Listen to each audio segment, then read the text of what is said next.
నమస్తే నేను Chandana. Welcome to great Andhra. ఇప్పటి వరకు ఉన్న టాప్ స్టోరీస్ చూద్దాం. సిబిఐ విచారణ అంటే భయం ఎందుకు బాబు? తిరుమలలో మహాశాంతి యాగం. తెలంగాణకు చివరి ఓసీ సీఎం రేవంత్ రెడ్డి. మళ్ళీ నెల్లూరుకు అనిల్. జగన్ కంటే చంద్రబాబుకు తొందర ఎక్కువ. ముఖ్యమంత్రి చంద్రబాబు నాయుడు దేన్నైనా నమ్మించగలనని అనుకుంటుంటారు. ఈ దఫా ఎన్నికల్లో అలా నమ్మించే అధికారంలోకి వచ్చాననే ధీమా ఆయనలో ఉంది. తాజాగా తిరుమల లడ్డు ప్రసాదంపై తీవ్రమైన ఆరోపణలు చేశారు. లడ్డు ప్రసాదంలో జంతువుల నూనె కలిపారన్నది ఆయన ప్రధానమైన అభియోగం. తిరుమలను హిందువుల ఆధ్యాత్మిక రాజధానిగా పిలుస్తారు. తిరుమల ప్రసాదాన్ని అత్యంత పవిత్రంగా ప్రతి ఒక్కరూ భావిస్తారు. ఇలాంటి తిరుమల ప్రసాదంపై ఎవరైనా జాగ్రత్తగా మాట్లాడాలి. దురదృష్టవశాత్తు మన రాజకీయ నాయకులకు సొంత ప్రయోజనాలే ముఖ్యమయ్యాయి. ప్రత్యర్థుల్ని రాజకీయంగా భ్రష్టు పట్టించడానికి తిరుమల ప్రసాదాన్ని వాడుకోవడం ఆశ్చర్యం, ఆందోళన కలిగిస్తున్నాయి. పోనీ తిరుమల ప్రసాదంలో కల్తీపై నిగ్గు తేల్చేందుకు చంద్రబాబు సర్కార్ అందరికీ ఆమోదయోగ్యమైన విచారణ సంస్థను వేశారా అంటే అది లేదు. తన చేతిలో ఉన్న అధికారి నేతృత్వంలో విచారణ చేయిస్తారట. ఇదెక్కడి విడ్డూరమో అర్థం కావడం లేదు. మరోవైపు తిరుమల ప్రసాదంలో కల్తీ చేశారని ఆరోపణలు ఎదుర్కొంటున్న రాజకీయ పార్టీ మాత్రం సిబిఐ లేదా సుప్రీంకోర్టు సిట్టింగ్ జడ్జితో విచారణ చేయించాలని కోరుతుండడం గమనార్హం. మాజీ ముఖ్యమంత్రి వైఎస్ జగన్మోహన్ రెడ్డి ప్రధానికి లేఖ రాసిన వెంటనే చంద్రబాబు మీడియా ముందుకొచ్చారు. వైసీపీ హయాంలో తిరుమలలో కల్తీ నెయ్యి, అపచారాలు, అరాచకాలు, అధికార దుర్వినియోగంపై విచారణకు ఐజీ అంతకంటే పైస్థాయి అధికారి నేతృత్వంలో ప్రత్యేక దర్యాప్తు బృందం ఏర్పాటు చేస్తున్నట్టు ప్రకటించడం విశేషం. వారిచ్చే నివేదికల ఆధారంగా బాధ్యులపై కఠిన చర్యలు తీసుకుంటామని ఆయన హెచ్చరించారు. వైసీపీ హయాంలో తిరుమలలో లడ్డూ ప్రసాదం తయారీలో వినియోగించే నెయ్యిలో జంతువుల నూనె కలిసిందని ముఖ్యమంత్రి స్థాయిలో ఆరోపణలు చేసిన తర్వాత ఇక సిట్ దర్యాప్తు ఎందుకో ఎవరికీ అర్థం కాదు. సిట్ అంటే సిట్ స్టాండ్ అంటే స్టాండ్ అనేలా నడుచుకునే తన జేబులోని అధికారులతో విచారణ చేస్తే ప్రయోజనం ఏంటి? ఎలాగూ వాళ్ళంతా తాను చెప్పినట్టే నివేదిక ఇస్తారని చంద్రబాబుకు తెలియదా? వైసీపీ సిబిఐ లేదా సుప్రీంకోర్టు సిట్టింగ్ జడ్జితో విచారణకు డిమాండ్ చేస్తోంది. చంద్రబాబుకు నిజంగా తన ఆరోపణల్లో నిజముందని భావిస్తుంటే అత్యున్నత దర్యాప్తునకు, అది కూడా తటస్థ వ్యవస్థలతో విచారణకు ఎందుకు ముందుకు రావడం లేదనే ప్రశ్న ఎదురవుతోంది. ఇదే వైసీపీ హయాంలో అంతర్వేది శ్రీ లక్ష్మీ నరసింహస్వామి ఆలయ రథం దగ్ధమైతే వాస్తవాల్ని నిగ్గు తేల్చడానికి సిబిఐ దర్యాప్తునకు సిఫార్సు చేసింది. అయితే కేంద్ర ప్రభుత్వమే సిబిఐ విచారణ చేయించలేదు. అంతర్వేదిలో రథం కాలిపోతే సిబిఐ విచారణకు నాటి ప్రభుత్వం కోరితే నేడు తిరుమల ప్రసాదంపై సీఎం హోదాలో పెద్ద బండ వేసి తానే విచారణ చేస్తానడం సబబా? సిబిఐ లేదా సుప్రీంకోర్టు సిట్టింగ్ జడ్జి విచారణకు చంద్రబాబుకు భయం ఎందుకు? ముఖ్యమంత్రి చంద్రబాబు ఆరోపణలో ఎంత వాస్తవం ఉంటుందో అందరికీ తెలిసిన విషయాలను పరిశీలిద్దాం. నిన్న రాత్రి మీడియా సమావేశంలో చంద్రబాబు ఏమన్నారంటే, టీటీడీ చైర్మన్ వైవి సుబ్బారెడ్డి భార్య బైబిల్ పట్టుకుని తిరుగుతుంటారు. భూమన కరుణాకర్ రెడ్డి తన కుమార్తెకు క్రిస్టియన్ సంప్రదాయం ప్రకారం వివాహం చేశారు. ఆయన్ను టీటీడీ చైర్మన్గా నియమించారు. ప్రజల్ని ఇంతగా మోసం చేస్తారా అని జగన్ను విమర్శించారు. వైవి సుబ్బారెడ్డి భార్య బైబిల్ పట్టుకుని తిరుగుతారంటే అంతకంటే బూతు మాట ఇంకొకటి లేదు. ఆమె నిఖార్సైన హిందువు. ఇందులో రెండో మాటకే చోట్లేదు. ఇక కరుణాకర్ రెడ్డి విషయానికి వస్తే ఆయన కుమార్తెకు జగన్ చిన్నాన్న కుమారుడితో జరిగింది వివాహం. అబ్బాయి క్రిస్టియన్ కావడంతో ఆ సంప్రదాయంతో పాటు హిందూ సంప్రదాయం ప్రకారం కూడా పెళ్లి చేశారు. ఈ పెళ్లికి చంద్రబాబు బామ్మర్ది నందమూరి బాలకృష్ణ, మెగాస్టార్ చిరంజీవి కూడా హాజరయ్యారు. వీరిని అడిగితే ఏ సంప్రదాయం ప్రకారం పెళ్లి చేశారో చెప్తారు. అందరికీ తెలిసిన నిజాల్ని కూడా చంద్రబాబు అలవోకగా అబద్ధాలుగా మలచడం ఆయనకే చేతనవుతుందనే విమర్శ ఉంది. తిరుమల లడ్డూలో వాడే నెయ్యిలో కల్తీ అయ్యిందని బాబు ఆరోపించడం, ఆయన ప్రభుత్వంలోని అధికారులతో విచారణ చేయిస్తామంటే నిష్పాక్షికత ఉంటుందంటే ఎలా నమ్మడం? అందుకే చంద్రబాబు ఆరోపణలపై అందరిలో అనుమానాలు. వైసీపీని, జగన్ను రాజకీయంగా దెబ్బ కొట్టడానికి చివరికి కలియుగ దైవాన్ని కూడా బాబు వాడుకుంటున్నారనే ఆరోపణలు వెల్లువెత్తుతున్నాయి. సాంప్రదాయాలు ఉంటాయి, కొన్ని ట్రెడిషన్స్, ఆచారాలు ఉంటాయి.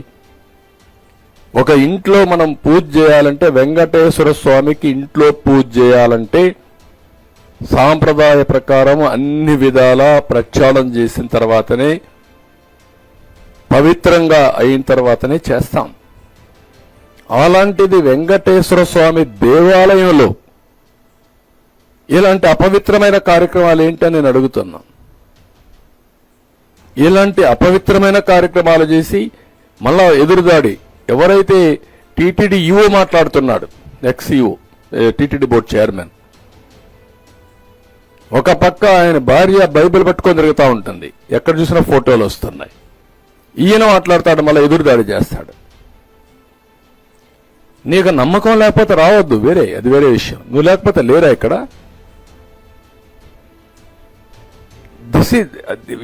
ఏ విషయంలో అయినా టీటీడీ బోర్డు చైర్మన్ సైడ్ నుంచి అప్పుడు భూమాన కరుణాకర్ రెడ్డి ఆయన కూతురు పెళ్లి క్రిస్టియన్ సాంప్రదాయ ప్రకారం చేశాడు. ఆయన టీటీడీ బోర్డు చైర్మన్. అంటే ఏంటి, ప్రజల్ని మభ్య పెడతారా మీరు? మోసం చేస్తారా? అంటే ప్రజల్ని ఫూల్స్ చేస్తారా మీరు? ప్రజలు అమాయకులు అనుకుంటున్నారా మీరు? నువ్వేం చేసినా మేము వినడానికి? తిరుమల లడ్డు ప్రసాదంలో కల్తీ జరిగిందని, కావున ఆలయంలో ప్రాయశ్చిత్తం నిర్వహించాలని నిర్ణయించినట్టు ముఖ్యమంత్రి చంద్రబాబు చెప్పారు. సీఎం ఆదేశాల మేరకు సోమవారం ఉదయం 6 నుంచి 10 గంటల వరకు ఆలయంలో శాస్త్రోక్తంగా మహాశాంతి యాగం నిర్వహించారు. శ్రీవారికి ఉదయం మొట్టమొదట నైవేద్య సమర్పణ చేశారు. అనంతరం బంగారు వాకిలి సమీపంలో ఉన్న యాగశాలలో 3 యజ్ఞ కుండలాల్లో మహాశాంతి యాగ క్రతు నిర్వహించడం విశేషం. 8 మంది అర్చకులు, 3 ఆగమ పండితులతో పాటు ఈవో శ్యామలరావు దంపతులు యజ్ఞంలో పాల్గొన్నారు. ఒకవైపు ప్రసాదంలో కల్తీ జరిగిందా లేదా అని తేల్చడానికి సిట్ దర్యాప్తు కమిటీని వేశారు. ఇంకా దర్యాప్తుపై ఎలాంటి క్లారిటీ లేకుండానే తన ఆరోపణలే నిజమైనట్టు చంద్రబాబు తిరుమలలో ప్రాయశ్చిత్త యాగం నిర్వహించడం చర్చనీయాంశమైంది. చంద్రబాబు ఆరోపణలన్నీ రాజకీయ కోణంలో జరిగాయని పలువురు కామెంట్ చేస్తున్నారు. వైసీపీని మతాన్ని అడ్డం పెట్టుకుని దెబ్బ కొట్టడానికి తిరుమల ప్రసాదంలో కల్తీ అంశాన్ని తెరపైకి తెచ్చారని ఆ పార్టీ నాయకులు ఆరోపిస్తున్నారు. ఇప్పుడు ఆ క్రమంలో ప్రాయశ్చిత్తం పేరుతో సెంటిమెంట్ను అడ్డం పెట్టుకుని రాజకీయాలకు తెరలేపారని వైసీపీ నేతలు మండిపడుతున్నారు. తెలంగాణ రాష్ట్రం ఏర్పడ్డ తర్వాత కేసీఆర్ 2 సార్లు సీఎం అయ్యాడు. ఇప్పుడు రేవంత్ రెడ్డి ఉన్నాడు. సాంకేతికంగా 3వ ముఖ్యమంత్రి అన్నమాట. తెలంగాణ ఏర్పడగానే దళితుడిని సీఎం చేస్తానని, తాను కాపలా కుక్కలా ఉంటానని కేసీఆర్ ఉద్యమ నాయకుడిగా గొప్పగా చెప్పాడు. సరే, తెలంగాణ ఏర్పడింది, కానీ ఏమైంది? కేసీఆర్ బెలం అయితే రేవంత్ రెడ్డి ఏ సామాజిక వర్గమో తెలుస్తూనే ఉంది. కేసీఆర్, రేవంత్ ఇద్దరు అగ్రవర్ణాల వారే. ఉమ్మడి ఏపీకి 2వ ముఖ్యమంత్రి అయిన దామోదరం సంజీవయ్య మాత్రమే దళితుడు, కానీ ఆయన కొద్ది కాలం మాత్రమే పదవిలో ఉన్నాడు. ఇక ఉమ్మడి ఏపీకి పనిచేసిన వారంతా అగ్రవర్ణాల వారే. వారిలో కూడా అత్యధికం రెడ్లు. కేసీఆర్ మీద ప్రతిపక్షాలు, ప్రజా సంఘాలు చేసే విమర్శల్లో దళిత ముఖ్యమంత్రి ఒకటి. దళితుడిని సీఎం చేస్తానని మోసం చేశాడని విమర్శిస్తుంటారు. అయితే తాజాగా బీసీ నాయకుడు ఆర్ కృష్ణయ్య ఏర్పాటు చేసిన కార్యక్రమంలో ఎమ్మెల్సీ తీన్మార్ మల్లన్న మాట్లాడుతూ తెలంగాణకు చివరి ఓసీ సీఎం రేవంత్ రెడ్డేనని అన్నాడు. అంటే ఆయన తర్వాత దళితుడు సీఎం అవుతాడని చెబుతున్నాడన్నమాట. మరి ఆయన ఏం అంచనా ప్రకారం చెప్పాడో తెలియదు. తెలంగాణ రాష్ట్రానికి చివరి ఓసీ ముఖ్యమంత్రి రేవంత్ రెడ్డి. చివరి ఓసీ ముఖ్యమంత్రి ఇదే లాస్ట్. మీరు రాసి పెట్టుకోరు. 28 నాటికి బీసీ వాడు కుర్చీ ఎక్కకపోతే తీర్మానం మనం సచ్చినంత ఎక్కపోదు. బాధతో చెప్తా ఉన్నా నేను ఈ మాట. ఎందుకు చెప్తా ఉన్నంటే, నేను చేయబోతున్నటువంటి ప్రయత్నం, మనందరి సహకారంతో చేయబోతున్నటువంటి ప్రయత్నం ఏదైతే ఉందో, ఈ ప్రయత్నం సక్సెస్ కావాలి. వచ్చే టైంలో కూడా రేవంత్ రెడ్డి సీఎం అవుతాడని కొందరు కాంగ్రెస్ నాయకులు, కొందరు మంత్రులు చెప్తున్నారు. రేవంత్ రెడ్డికి కూడా ఆ ఆశ ఉన్నట్లుంది. ఒకసారి సీఎం అయిన నాయకుడు మళ్ళీ మళ్ళీ కావాలనుకుంటాడు. కాంగ్రెస్ పార్టీలో నిర్ణయాలు అధిష్టానం చేతిలో ఉంటాయి కాబట్టి రేవంత్కు ప్రతికూల పరిస్థితి ఏర్పడకపోతే, ఆయన పనితీరు పట్ల అధిష్టానం సంతృప్తి పడితే మళ్ళీ సీఎం అవుతాడు. అది కూడా వచ్చే ఎన్నికల్లో పార్టీ గెలవాలి. ఆ తర్వాత కదా దళిత సీఎం సంగతి. ఒకవేళ గులాబీ పార్టీ గెలిస్తే దళిత సీఎం ఊసే ఉండదు. సీఎంగా కేసీఆర్ అవుతాడు లేదా కేటీఆర్ అవుతాడు. అనుకున్నవి జరగడం రాజకీయాల్లో అంత సులభం కాదు. మాజీ మంత్రి అనిల్ కుమార్ యాదవ్ మళ్ళీ నెల్లూరు నగరంలో పాగా వేయనున్నారు. ఈ మేరకు ఆయనే స్వయంగా ప్రకటించారు. త్వరలో నెల్లూరులో వైసీపీ శ్రేణులకు అందుబాటులో ఉంటానని అనిల్ తెలిపారు. గత ఎన్నికల్లో అనిల్ను నర్సరావుపేట ఎంపీ అభ్యర్థిగా వైఎస్ జగన్మోహన్ రెడ్డి బరిలో నిలిపిన సంగతి తెలిసిందే. కూటమి సునామీలో ఆయన కొట్టుకుపోయారు. గత ఎన్నికల్లో అనిల్ ముఖ్య అనుచరుడు కార్పొరేటర్ ఖలీల్ అహ్మద్ను నెల్లూరు నగరం నుంచి వైసీపీ తరపున పోటీ చేయించారు. ప్రస్తుత మంత్రి నారాయణ చేతిలో ఖలీల్ ఓడిపోయారు. ఈ నేపథ్యంలో అనిల్ మళ్ళీ నెల్లూరులోనే అందుబాటులో ఉంటాననే ప్రకటన చర్చనీయాంశమైంది. వైఎస్ జగన్మోహన్ రెడ్డి ఆదేశాల మేరకే అనిల్ తిరిగి నెల్లూరు రాజకీయాల్లో చురుగ్గా పనిచేయనున్నారని ఆయన అనుచరులు అంటున్నారు. అనిల్తో ఆ జిల్లా వైసీపీ నేతలకు విభేదాలు ఉన్నాయి. ముఖ్యంగా నెల్లూరు జిల్లా వైసీపీ అధ్యక్షుడు కాకాని గోవర్ధన్ రెడ్డితో అనిల్కు అసలు పడ్డం లేదు. గతంలో అనిల్తో విభేదాల కారణంగానే వేమిరెడ్డి దంపతులు కూడా వైసీపీని వీడారు. అయినప్పటికీ అనిల్ విషయంలో జగన్ సానుకూల ధోరణితో ఉన్నారు.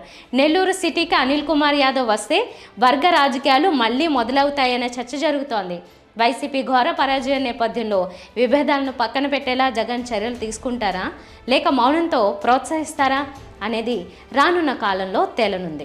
ఏ ప్రభుత్వమైనా సరే తాము అసాధ్యాలను సుసాధ్యం చేశామని, ప్రజాసేవలో అద్భుతాలు సృష్టించామని ప్రజల ఎదుట చాటి చెప్పుకోవడానికి ఉత్సాహపడుతుంది.